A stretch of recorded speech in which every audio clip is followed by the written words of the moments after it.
नमस्कार, अक्षत study point पर आप सभी का स्वागत है। आज हम हिंदी ओलंपियाड पीवाई की सीरीज में प्रश्न पत्र 3 करने जा रहे हैं, जिसमें 50 प्रश्न हैं। Akhil Bharatiya olympiad silver zone foundation द्वारा प्रत्येक वर्ष आयोजित करवाया जाता है।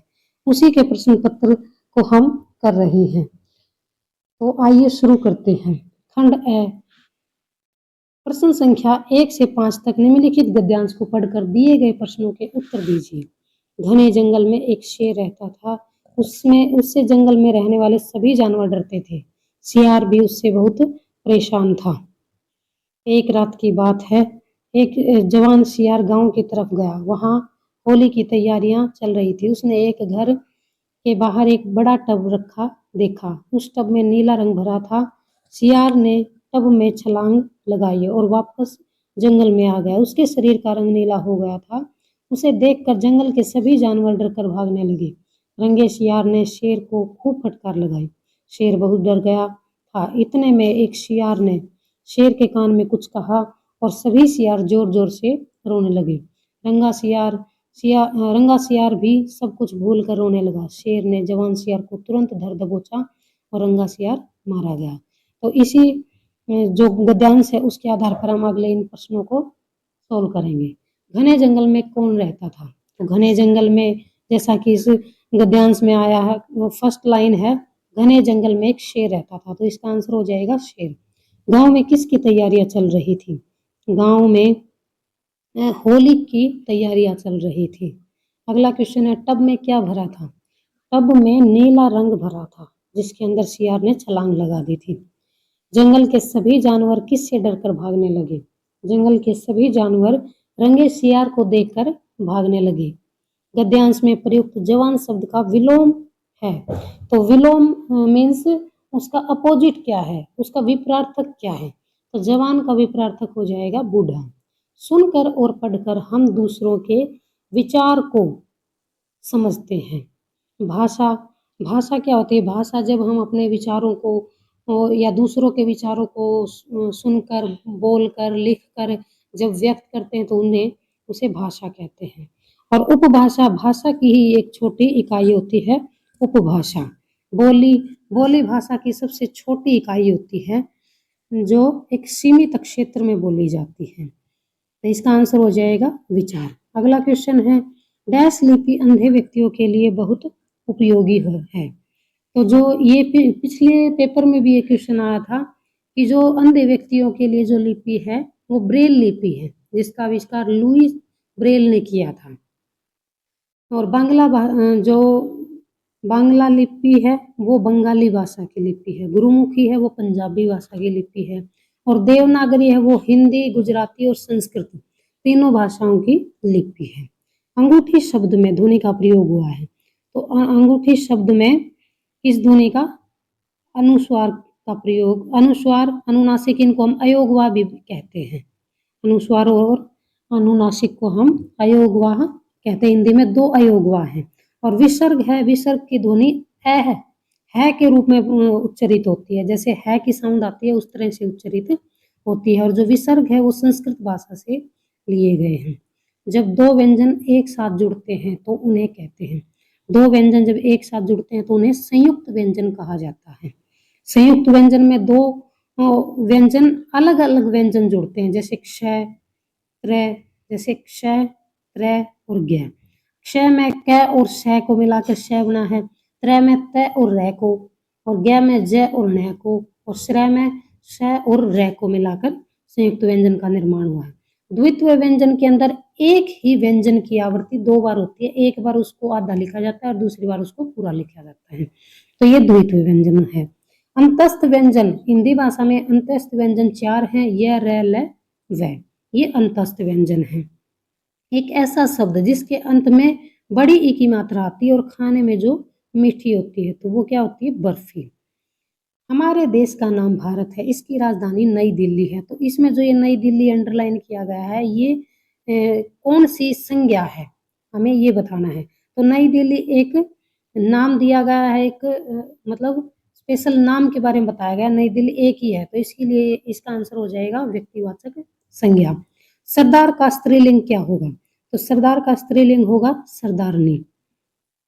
अगला क्वेश्चन है उन्हें, इन्होंने, इसे, ये कैसे शब्द हैं? तो ये संज्ञा के स्थान पर प्रयुक्त होने वाले शब्द हैं, इसीलिए इनको हम सर्वनाम कहते हैं। तो संज्ञा के स्थान पर जो शब्द प्रयुक्त होते हैं उन्हें हम सर्वनाम कहते हैं। संज्ञा किसे कहते हैं? संज्ञा जिन शब्दों से किसी व्यक्ति, वस्तु, स्थान का बोध हो उन्हें संज्ञा कहते हैं। संज्ञा के 3 प्रकार हैं, व्यक्तिवाचक, जातिवाचक और भाववाचक। क्रिया, जब किसी शब्द से किसी कार्य के करने या होने का बोध हो तो उसे क्रिया कहते हैं। सर्वनाम का हमने देख ही लिया है कि संज्ञा के स्थान पर प्रयुक्त होते हैं। और विशेषण, जब किसी विशेष्य की विशेषता बताई जाती है तो उसे विशेषण कहते हैं। आज का खाना स्वादिष्ट बना, रेखांकित शब्द क्या है? तो इसमें स्वादिष्ट क्या है? स्वादिष्ट को अंडरलाइन किया गया है। तो स्वादिष्ट एक विशेषण है और खाना एक विशेष्य है। खाना क्या है? एक विशेष्य है। तो इसमें विशेष्य की विशेषता बता रही है, तो इसीलिए ये विशेषण है। ये क्या है? विशेषण है। हरे पेड़ पौधे रात में भोजन नहीं डैश हैं, तो रिक्त स्थान में क्या आएगा? जैसा कि हम साइंस में भी पढ़ते हैं कि हरे पेड़ पौधे सूर्य की रोशनी में अपना भोजन बनाते हैं, जबकि रात में सूर्य नहीं होता है। तो प्रकाश संश्लेषण की जो प्रक्रिया है उसके द्वारा हरे पौधे अपना भोजन बनाते हैं, तो इसमें आएगा बनाते हैं। तेलुगु भाषा कहाँ बोली जाती है? तो तेलुगु भाषा है वो आंध्र प्रदेश में बोली जाती है, गुजरात में गुजराती बोली जाती है, महाराष्ट्र में मराठी बोली जाती है और तमिलनाडु में तमिल बोली जाती है। गहरा शब्द का भाववाचक संज्ञा क्या है? तो गहरा है, उसमें आई लगाकर हम गहराई इसका भाववाचक रूप बना सकते हैं। जो शब्द पुरुष जाति का बोध कराते हैं कहलाते हैं। तो ये बिल्कुल आसान है कि जो शब्द पुरुष जाति का बोध कराते हैं उन्हें हम पुल्लिंग बोलते हैं और जो शब्द स्त्री जाति का बोध कराते हैं उन्हें हम स्त्रीलिंग कहते हैं। अगला क्वेश्चन है शेर एक जानवर है, रिक्त स्थान में क्या विशेषण आएगा? तो शेर के लिए क्या विशेषण आएगा? शेर एक कार्निवर्स है और वो छोटे जो जानवर है उनको मारकर खा जाता है, वो मांसाहारी है, तो इसके लिए क्या आएगा? खूंखार आएगा। इसके लिए क्या आएगा? खूंखार। तो शेर एक खूंखार जानवर है। आगे एक छोटा सा पद्यांश, एक गद्यांश दिया गया है, 2 लाइनें दी गई है और इसमें हमें क्रिया छांट कर बताना है कि इसमें क्रिया शब्द कौन कौन से हैं। फूल हंसे और भौरा गाए, फलों की डाली झुक झुक जाए। तो इसमें हमें क्रिया छांटनी है। तो क्रिया मतलब किसी कार्य का होना या करना। तो हंसना ये क्रिया शब्द है, गाना एक क्रिया शब्द है, झुकना भी एक क्रिया शब्द है। तो इसका आंसर हो जाएगा हंसना, गाना, झुकना।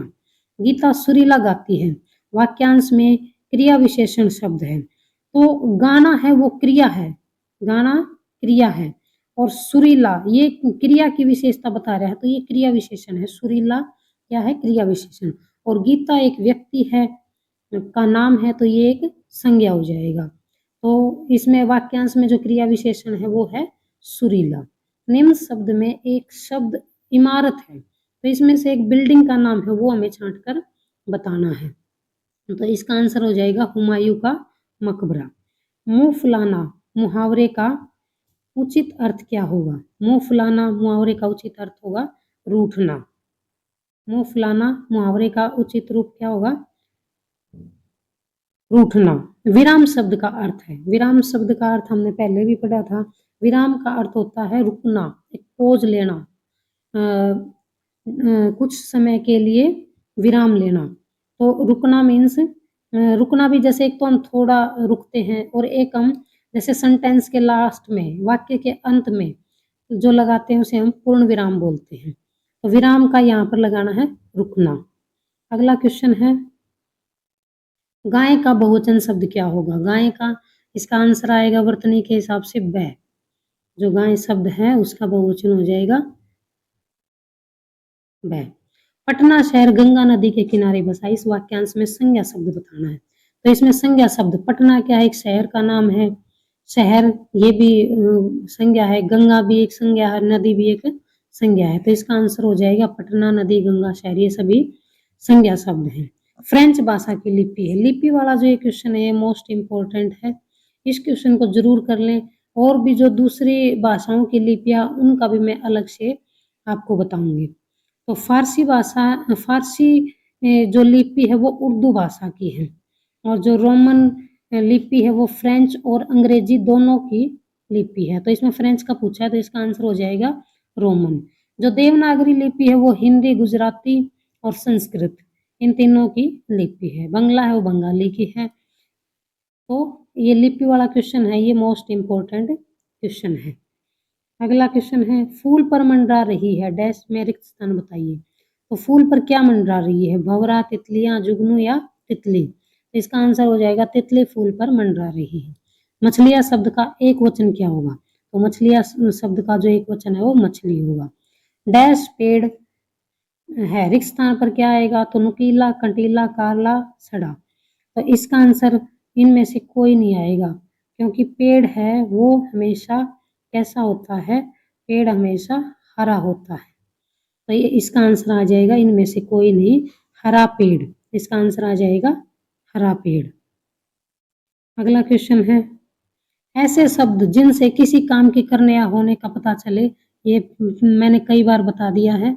और जैसे क्रिया शब्द हैं, संज्ञा शब्द हैं, ये बार बार रिपीट होंगे तो ऐसे करके धीरे धीरे ये आपको अच्छे से याद हो जाएंगे। तो ऐसे शब्द जिनसे किसी कार्य के करने या होने का बोध होता है उसे क्रिया कहते हैं। अगला क्वेश्चन है, निम्न में से एक महापुरुष का नाम है। तो इसमें से हमें बताना है कि एक महापुरुष है उसका नाम है। तो इसका आंसर हो जाएगा महात्मा बुद्ध। महात्मा बुद्ध जिन्होंने बौद्ध धर्म की स्थापना की थी और उन्हें एशिया का प्रकाश स्तंभ भी कहा जाता है। मेरा छोटा भाई रात में डैश से रोता है। तो से ये कारक चिन्ह है और हमें इनमें से सभी को देखना है कि इनमें से कौन सा इसमें आएगा। तो मेरा भाई रात में कम से रोता है तो ये तो गलत हो गया। अगला है जोर जोर से रोता है, थोड़ा रोता है, थोड़ा से रोता है, बहुत से रोता है। तो ये भी नहीं आएंगे, ये भी नहीं आएगा। इसका आंसर ये आएगा जोर जोर से रोता है। शरारती बच्चे शिक्षक को बहुत तंग करते हैं। रेखांकित शब्द समूह के लिए उचित मुहावरा बताएं। तो शरारती बच्चे जब टीचर को बहुत ज्यादा तंग करते हैं तो उसको कहते हैं नाक में दम करते हैं, नाक में दम करना। अगला है का प्रयोग वाक्य के अंत में किया जाता है। तो वाक्य के अंत में किसका प्रयोग किया जाता है, पूर्ण विराम का। और प्रश्नवाचक जब हम किसी से प्रश्न करते हैं तो वहां पर प्रयोग किया जाता है प्रश्नवाचक चिन्ह का। 25 को हिंदी में हिंदी के अंक में कैसे लिखेंगे। तो इसका आंसर हो जाएगा 100। अगला क्वेश्चन है, भारत देश को कब आजादी मिली थी। तो भारत को 15 अगस्त 1947 को आजादी मिली थी। होली के त्योहार में किसका प्रयोग होता है। होली के त्योहार में गुलाल, गुब्बारे, पिचकारी इत्यादि का प्रयोग होता है। तो इसका आंसर हो जाएगा 100। निम्न में पुल्लिंग शब्द कौन सा है। तो इसमें गंगा, भागीरथी, मंदाकिनी, ब्रह्मपुत्र ये सभी बताए गए हैं। उनमें से हमें पुल्लिंग शब्द बताना है। तो इसका आंसर हो जाएगा इनमें से कोई नहीं, क्योंकि जो नदियों के नाम होते हैं वो हमेशा स्त्रीलिंग में काउंट होते हैं। तो इसीलिए इसका आंसर हो जाएगा इनमें से कोई नहीं।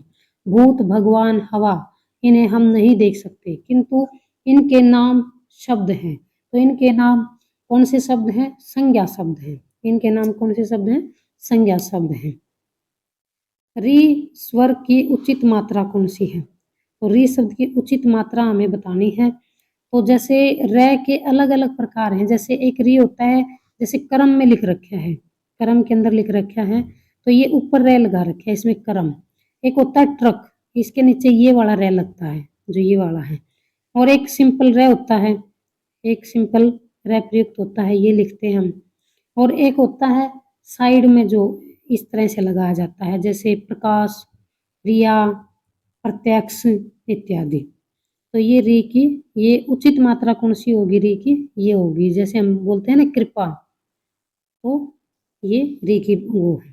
द्वित्व व्यंजन का प्रयोग किस शब्द में किया गया है। तो द्वित्व व्यंजन और संयुक्त व्यंजन में कई बार हम कंफ्यूज हो जाते हैं कि द्वित्व कौन सा है और जो संयुक्त कौन सा है। तो संयुक्त व्यंजन के अंदर तो दो अलग अलग व्यंजन प्रयुक्त होते हैं और द्वित्व व्यंजन के अंदर एक ही व्यंजन की 2 बार आवृत्ति आती है, जिसमें से एक बार वो आधा लिखा जाता है और दूसरी बार वो पूरा लिखा जाता है। तो द्वित्व व्यंजन का जो आंसर आएगा वो सच्चा आएगा।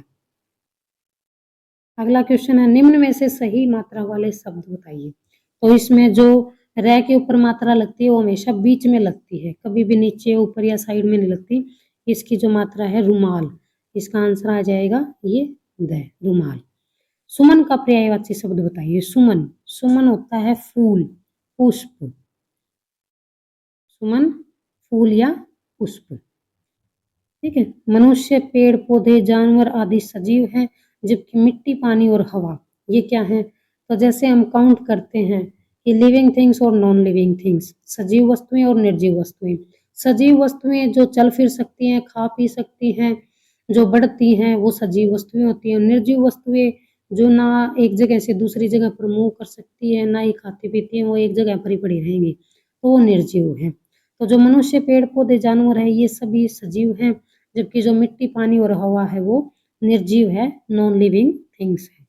अगला है 14 नवंबर को देश में क्या मनाया जाता है? तो इसमें मैंने कुछ एक्स्ट्रा जो जानकारी है वो भी दी है कि 14 नवंबर को क्या मनाया जाता है। 14 नवंबर को हम बाल दिवस मनाते हैं और इसी दिन पंडित जवाहरलाल नेहरू का जन्म दिवस भी होता है। और इसको पंडित जवाहरलाल नेहरू है हमारे पहले प्रधानमंत्री थे और इनको बच्चों से बहुत ज़्यादा प्यार था, तो इसीलिए इन्होंने बाल दिवस के रूप में इसको मनाना शुरू किया था। और जो शिक्षक दिवस है वो डॉक्टर सर्वपल्ली राधाकृष्णन के जन्म दिवस को मनाया जाता है 5 सितंबर को। गांधी जयंती, गांधी जी के जन्म दिवस को गांधी जयंती के रूप में मनाया जाता है 2 अक्टूबर को। और गणतंत्र दिवस, रिपब्लिक डे, इस दिन देश का संविधान लागू हुआ था। 26 जनवरी 1950 को देश का संविधान लागू हुआ था।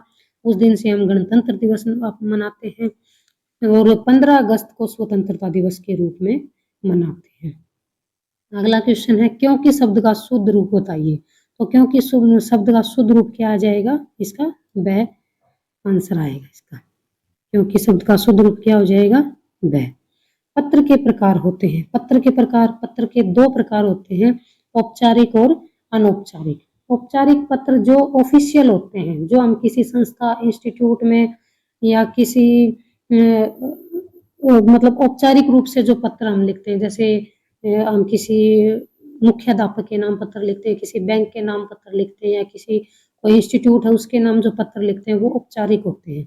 और अनौपचारिक पत्र के अंतर्गत हम जैसे अपने परिवार में, फैमिली मेंबर्स में के पास कोई भी लेटर जब हम लिखते हैं तो उसको हम अनौपचारिक लिखते हैं। भाई बहनों का त्योहार है। भाई बहनों का कौन सा त्योहार है? भाई बहनों का त्योहार है रक्षाबंधन। इस दिन बहनें अपने भाइयों को राखी बांधती हैं, तो रक्षाबंधन। और होली को हम रंगों का त्योहार कहते हैं। दशहरा, दशहरा इस दिन भगवान श्री राम ने रावण को मारकर बुराई पर अच्छाई की जीत करवाई थी, तो इसे हम बुराई पर अच्छाई की जीत का त्योहार कहते हैं।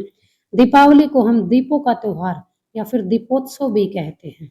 तो ये अलग अलग त्योहार हैं जो भारत के अलग अलग हिस्सों में लगा लीजिए या फिर पूरे भारत में ही मनाए जाते हैं। ये मेन जो मुख्य त्योहार हैं। राजा हरिश्चंद्र सदा सत्य बोलते थे, इसीलिए उन्हें कहा जाता था। तो जो व्यक्ति सदा सत्य बोलता है उसे हमेशा क्या कहा जाता है? सत्यवादी। उसे क्या कहा जाता है? सत्यवादी। तो इस प्रकार हमने आज ये 50 क्वेश्चन किए हैं। कल फिर दोबारा से हम अगले प्रश्न पत्र को लेकर हाजिर होंगे। तब तक के लिए आप सभी का धन्यवाद। नमस्कार।